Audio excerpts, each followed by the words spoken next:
My name is Megan, and I'm an alcoholic. Hi. Okay, I'm pregnant. I might cry. There's a disclaimer.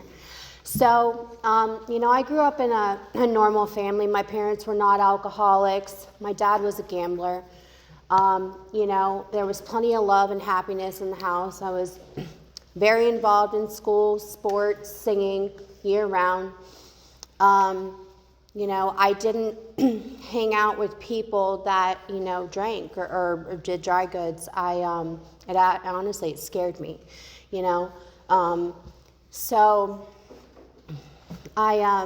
my dad gets really sick when I'm about a junior in high school, and I'm in my senior year, and he goes in the hospital, and he's gone in 3 days. And my oldest sister was here from Texas. She's 10 years older, and what does she do? Buy handles of liquor. And I started drinking my life away at that point. I wanted to numb the pain.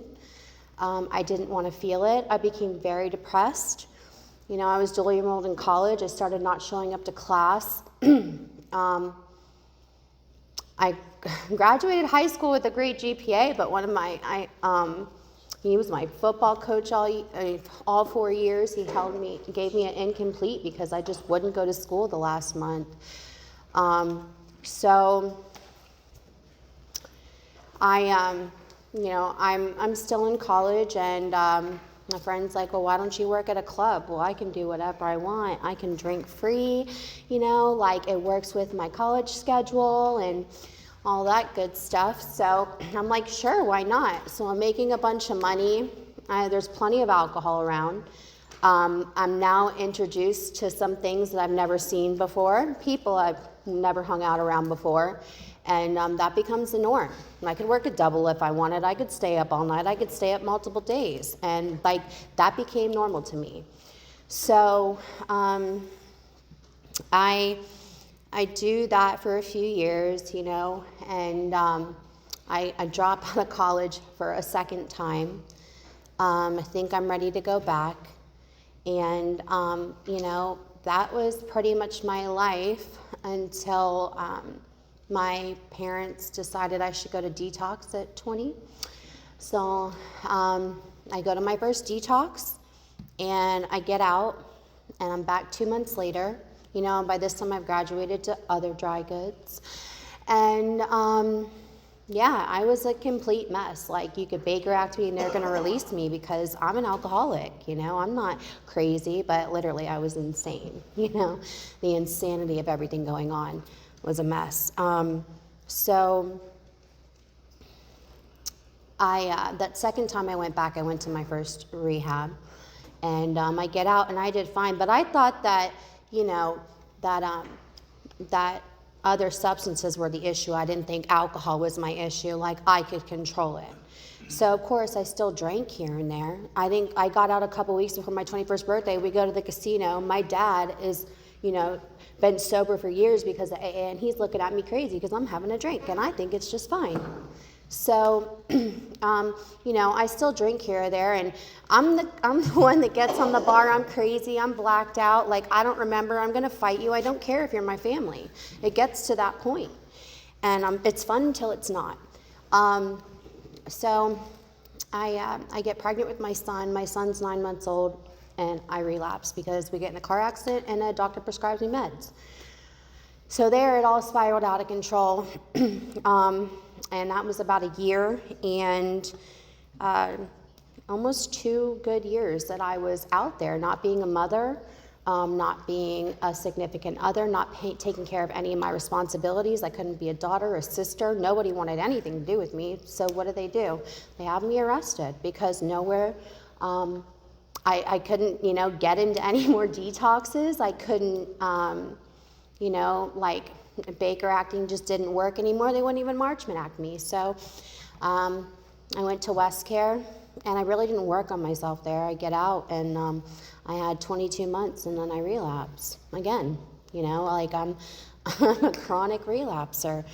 And so, it was going to meetings, starting to work with sponsors when I come back from that one, and doing, getting up to a 4-step and going back out.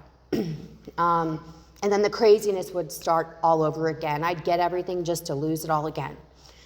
So, you know, I had a sponsor move me in with her, and this was in 2023. She saved all my paychecks, fed me, told me I just had to work and go to meetings and, you know, be accountable for them. And I did that. And I got a place, I got a car, I got everything. Like, I had heard about people doing that, but I never, like, from, like, you know, past, like, old timers. But not today.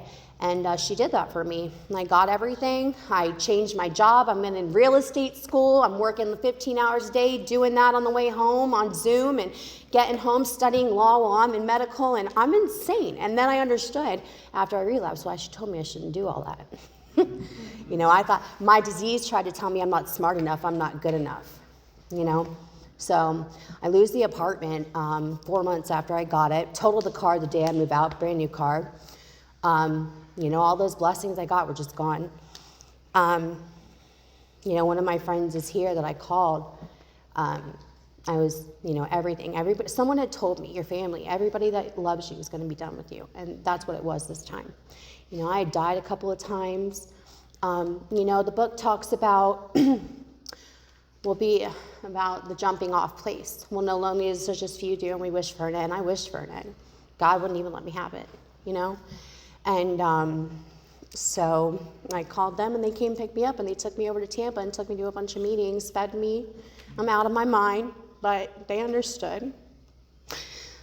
So he got me in contact with people over here and some women that he knew, and it got me into this sober living house over here. I had nothing anymore, you know, and the Hope Shop funded me, and I said I was going to be at this sober living a year. So I met my sponsor when they sent me to a little detox place, came up here 2 days sober, and I was there for 10 days. I met my sponsor that I have now, who's one of our home group members.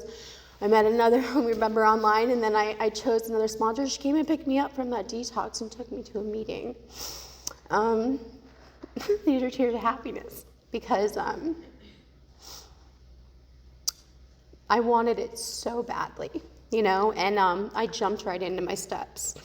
You know, I knew that I had to do it. I died out on my fifth step. I sat there and waited, and I didn't share it, and I overdosed, you know, like all these resentments I'm holding on to. And so I get through my steps and, you know, doing traditions and being involved in home group and being around others and fellowshipping, all the things that I used to make fun of everybody else for doing, like, because I really, really wanted to be that person, but I just wasn't ready, you know.